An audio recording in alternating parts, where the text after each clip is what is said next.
Developing your own unique sound as an artist is important. It is one of the most crucial elements to achieving long-term success and credibility in the music industry. Creating your own sound can set you apart from other artists, helping you stand out amongst the rest. Fans and industry professionals alike appreciate authenticity and originality, so they are more likely to remember and support an artist with a unique sound. Hello everybody, my name is Goob, and I'm an audio engineer based out of North Hollywood, California that has helped over 200 plus artists achieve their sound through recording, mixing, and mastering. If that sounds like something you may be interested in, hit that like and subscribe button and let's get straight into it. Tip number 1, being consistent. Now, if you're a beginner who just started making music or somebody who's been making music for a while, the level of your skills directly reflect how consistent you've been making music in the first place. Building a sound and style is exactly like building a muscle. You can't expect to get six-pack abs or a huge chest if you rarely go to the gym or don't show up at all. Same thing applies to music. If you're not constantly recording, and note how I say recording, we'll get into that later, then it's going to be much harder and take much longer for you to develop your sound. Being consistent allows you to play with different ideas, instrumentals, sounds, and melodies to see what works and what doesn't for your craft. Much like the gym analogy, you can't expect to see results overnight, but if you track your progress and stay committed, you'll start to notice how much you've improved since you started and feel much more comfortable with your ideas and delivery when hopping on the mic. Going back to the comment I made on recording earlier, yes, you have to constantly be recording. This is for all my songwriters out there who have endless amounts of songs written but nothing recorded. How do you expect to come up with a sound if all of your songs are stored in a note on some paper or all in your head? You have to actively be recording so you can hear what those ideas sound like in real life over an instrumental. If you do this, you'll quickly start to notice that some of your writtens may need some editing to properly fit the song. It's different when you hear something you've recorded being played back to you versus just rapping out loud over the beat. This is especially true if you plan on using auto-tune, because the way you write your lyrics or project your voice will be greatly influenced based on how the auto-tune sounds when being played back in your headphones. If you have your own setup, then that is the best case scenario for you to practice. Just stay consistent. But if not, then you can get away with using smaller apps such as GarageBand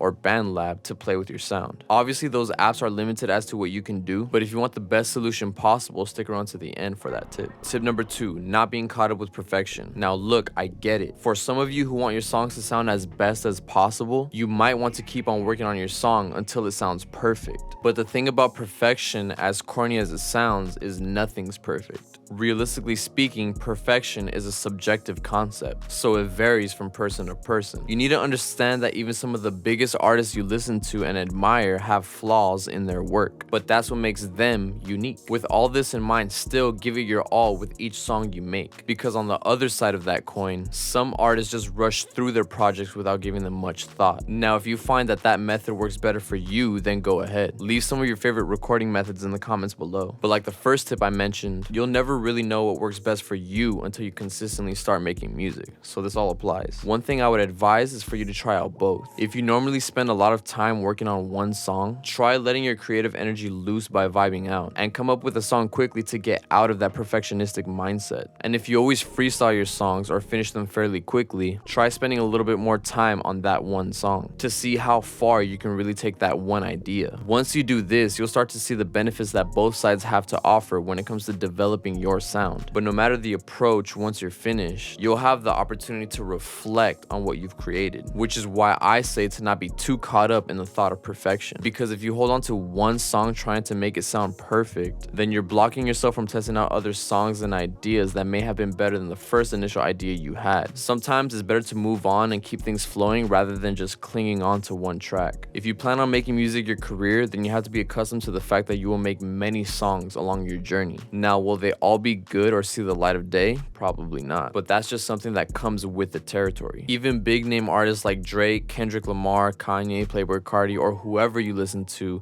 probably have their vaults stacked with endless songs for this reason, because they're always creating. That is why I say don't get too caught up in the thought of perfection. Just keep on going. Have fun and make your songs. Once you have something done and made, then you can choose what direction you want to go in from there. But for those who still find themselves having trouble with perfectionism, then this next tip will give you a better approach to tackling that problem, which is tip number 3, being open to suggestions. When you make music, sometimes you need another set of ears to listen to your track. Doing so will give you insight on what other people may think about your track. Now, it's best if you get input from somebody who has similar taste as you, or from someone you trust, such as a producer, artist, engineer, etc. Because although you may think your track sounds weird, other people may think otherwise, and vice versa. If you think your track sounds good, having a second set of ears from somebody you trust can push your performance, delivery, or lyrics much further, because they may see the song as something much bigger than you had initially imagined. Which is why in this tip, I say be open to suggestions. One thing I've come across over the past decade of engineering is that a lot of artists hold pride when it comes to their music. And at the end of the day, you should. That is your art. But at the same time, do not let that pride block you from letting other great ideas in. Sometimes when somebody gives you input, your song can even sound much better than you had imagined in the first place, rather than if you were the only one to be directing your track. This could look something like a recording engineer or another artist helping you out with the wording of your lyrics to make them hit much harder, or a producer giving you a suggestion as to how they think a certain section of your song should be structured to give it a specific feeling, groove, or etc. These are just some basic concepts, but of course the possibilities are endless. I just want you to become familiar with the concept that input isn't bad, as long as it's from somebody you trust to help guide the end result of your song. Now, do you have to listen to everybody's input when making music? Of course not, because then that can slow down the productivity of your production if many people are involved in that one song and throw you off the rails completely. But this is why I emphasize having a few go-to people you trust to help out with the creative decisions of your track. So be open-minded and don't be afraid to take those suggestions. Tip number 4,